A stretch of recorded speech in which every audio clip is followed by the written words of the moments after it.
জনতা ইয়া প্রশ্ন সংগ্রাম চালাই না রাজপথ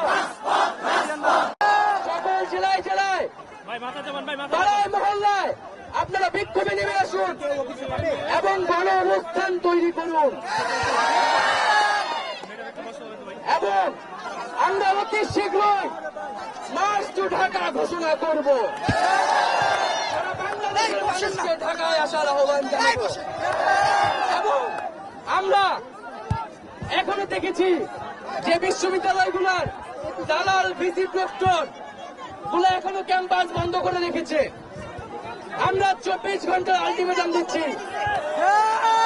সকল পাবলিক বিশ্ববিদ্যালয় গুলার হল গুলা খুলে দিতে হবে।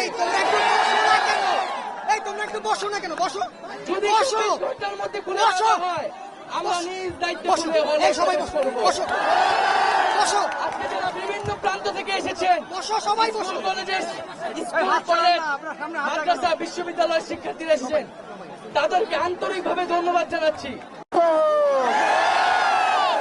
আমাদের এই আন্দোলন ততক্ষণ চলবে যতক্ষণ আমাদের এক দফা পূরণ না হয়।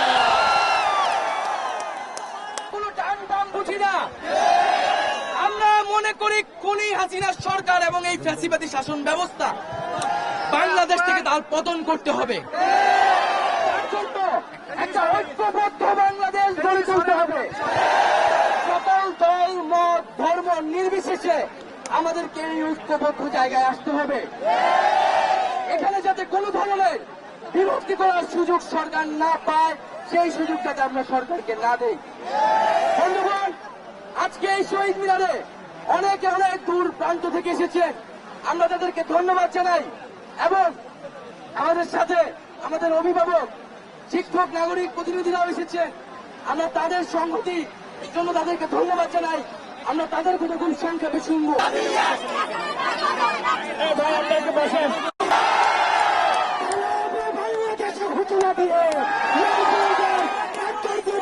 চলে গিয়েছে কর্মমিছিলের সাথে পালানো শুরু হয়েছে। সুতরাং আমরা এই খুনি হাসিনা থেকে মুক্ত না হওয়া পর্যন্ত, তাদেরকে বিচারের আওতায় না আনা পর্যন্ত এই আন্দোলন চলবে।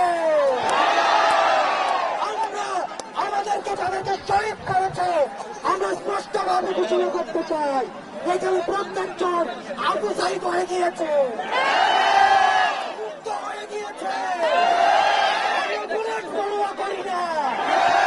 আমাদের এক দাবি, আমাদের আন্দোলন আজকে এমন, আমরা যেদিন আন্দোলন থেকে এই আন্দোলন থেকে এমন করে যেতে পারবো, সেই দিন আমাদের আন্দোলন শেষ হবে।